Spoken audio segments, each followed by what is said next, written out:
So today we're talking about Triceps Tendonitis. This is the type of injury that can really ruin your training. Whether you're a weightlifter and you're trying to do, bench pressing, shoulder pressing, any type of pressing motion, or if you're a body weight athlete, you're working your handstand push-ups or regular push-ups, anything like that, this is one of those injuries that can just ruin your training. I've had it many times over the years, and it is not fun to deal with, okay? So we're gonna take a quick look at the anatomy first. We're gonna go over a little bit what's causing your Triceps tendonitis, because you need to know the anatomy and you need to know the cause so that we can fix it. You can't fix something if you don't know about the mechanics of it. So let's just take a couple minutes to do that, and then we're gonna go over some techniques to take care of this injury. Okay, so we're talking anatomy for a second. I know some people, when they watch these videos, they hate when we go over the anatomy. Forget about the anatomy, just show me how to fix it, and I get it, all right? But it's so important to understand the anatomy, and the triceps is actually a perfect example of why we take a couple minutes to go over the anatomy, okay? And here's why. Now, I know a lot of you know that there's 3 heads to the triceps, okay? However, the long head of the tricep, I'm going to show you back here. So the long head of the tricep, which is the largest portion of your tricep, does not attach onto your arm bone, onto your humerus bone. The long head of the tricep actually comes all the way back here and attaches to the outside border of the scapula. It attaches to your shoulder blade. And that's very, very important to know when we're doing fascial release work, that the attachment site is not on the arm, it's on the shoulder blade, okay? Now, that's the long head. Now, the lateral head, which is this section right here, does attach onto the humerus. And then the medial head, you really can't see it too well, it's kind of buried under there, but the medial head is the smallest section, and that also is attached onto the humerus, okay? Now, all 3 tricep heads come down and form a common tendon. So they all come down, forming the one tendon that crosses the elbow joint and attaches onto what's known as the olecranon process of the ulna. The ulna is one of 2 forearm bones, okay? And the tendon crosses the joint, attaches to the olecranon process, and that's why the primary function of the triceps is to extend out the elbow, okay?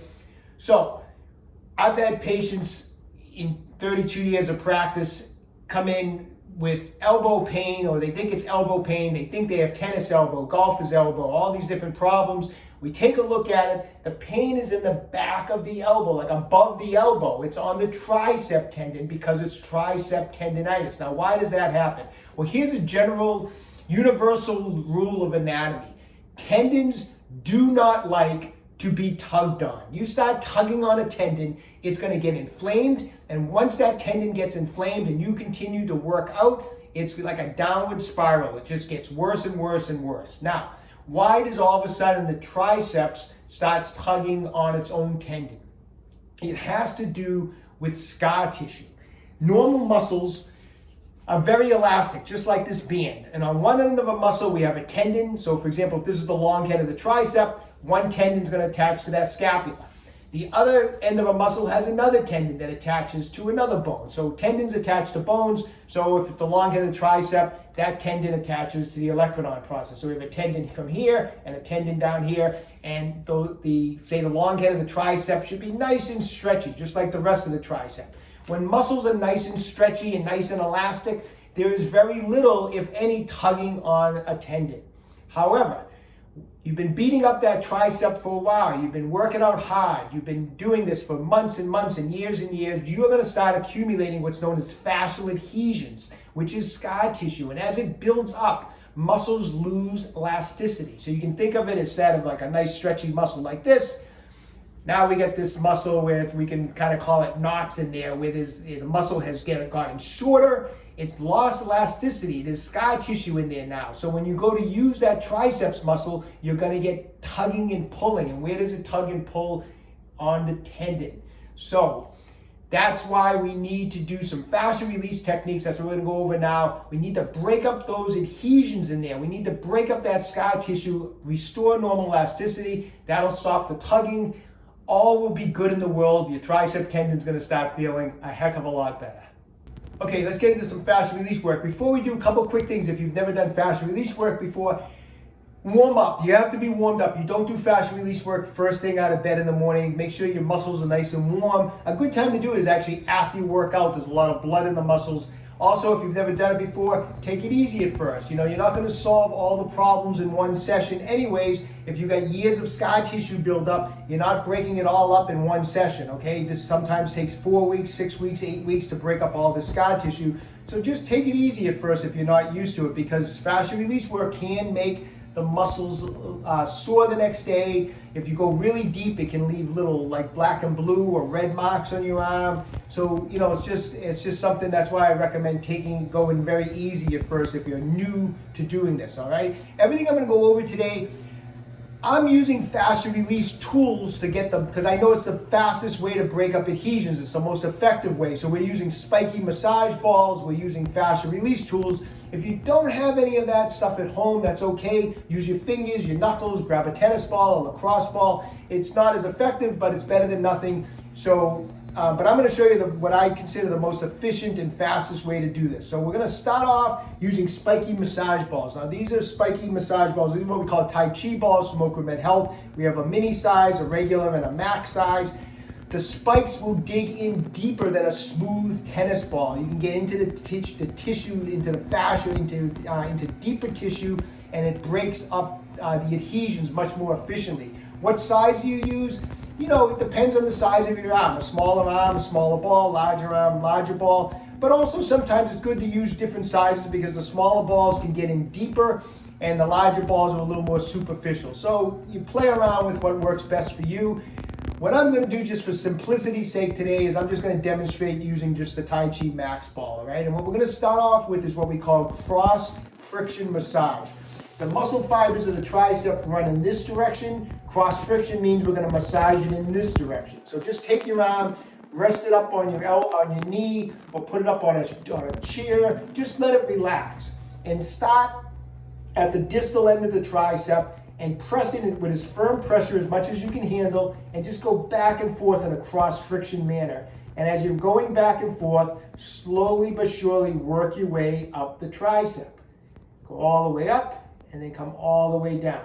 So try to go over that lateral head, the medial head, then come all the way down, and then try to work up the long head of the tricep. Now, as you go up the long head of the tricep, go all the way up past the shoulder, right into the shoulder blade where the attachment is, and spend a few seconds digging out that tissue and come all the way back just like that. Now, I only want you to spend about 90 seconds doing the cross friction massage. However, if you happen to be going up your tricep and you find a particular area that you can really feel is knotted, I want you to spend an extra 30 or 40 seconds on any knots that you feel, okay? It's, if you find a spot, that's where you want to work. You find a knot, spend some extra time on it.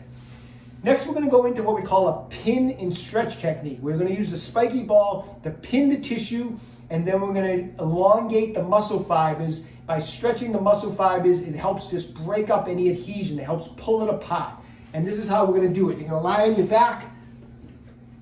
When the arm is out straight, the tricep fibers are shorter. When you bend the elbow, you elongate the fibers, and that's what's going to help pull it apart. So I want you to take the ball. I want you to put the distal end, the farthest point of the tricep, on top of the ball just like that. And I want you to lie back. Now, if you want to increase the pressure, once you have the ball, your arm on top of the ball, roll into it like this, and that'll increase the pressure. So if you're new at it, then stay on your back. If you want more pressure, roll right into it like that.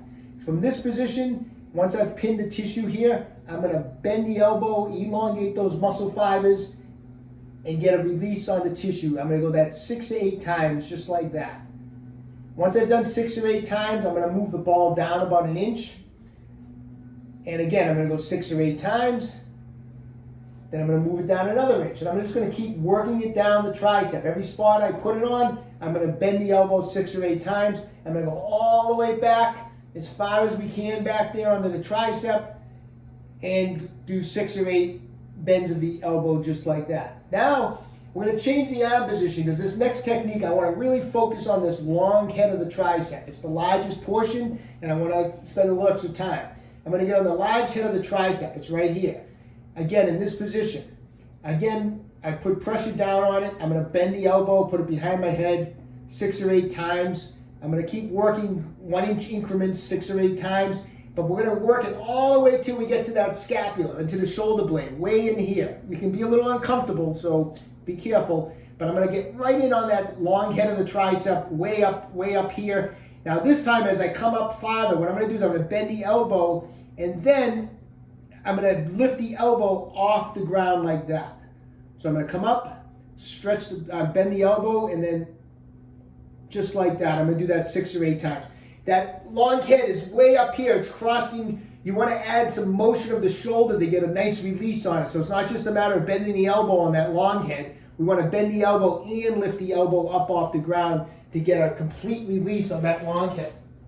Okay, so that's some techniques using these spiking massage balls. The other way you can work it, a great way to work it, is you can use like a fascial release tool. This is a stainless steel FF5 from OcraMed Health. This stainless steel has a dull edge to it, and the dull edge of these type of instruments, and there's a lot of these on the different types on the market. Like I said, this is an FF5. You can use this to get in and dig into the muscle tissue. And the way we're going to do it is kind of the same way as we were on the floor. I'm going to drag this over my tricep muscle. So I'm going to start from here and I'm going to drag it. And now what I'm going to do is, as I drag it, I'm going to bend that elbow. So I'm still getting kind of like that pin and stretch technique. I'm going to just drag it and bend the elbow like that. So try to go over the lateral head and try to come down lower, go over the long head. And if I was just doing the FF5 without the ball, I would make about 15 to 20 passes over this tricep, because I'm going over the entire tricep by dragging it all like that. Now, from there, you can go over your head like this, and you can drag it down. And when you're dragging it down on the long head of the tricep, drag it over the shoulder and into the scapula. And as you bend the elbow on this technique, come down, slowly bend the elbow, slowly bend the elbow. As you get into that, near the scapular area, then really stretch it behind your head like that and drag it all the way down, just like that. So I'm going to come down like this, start bending the elbow.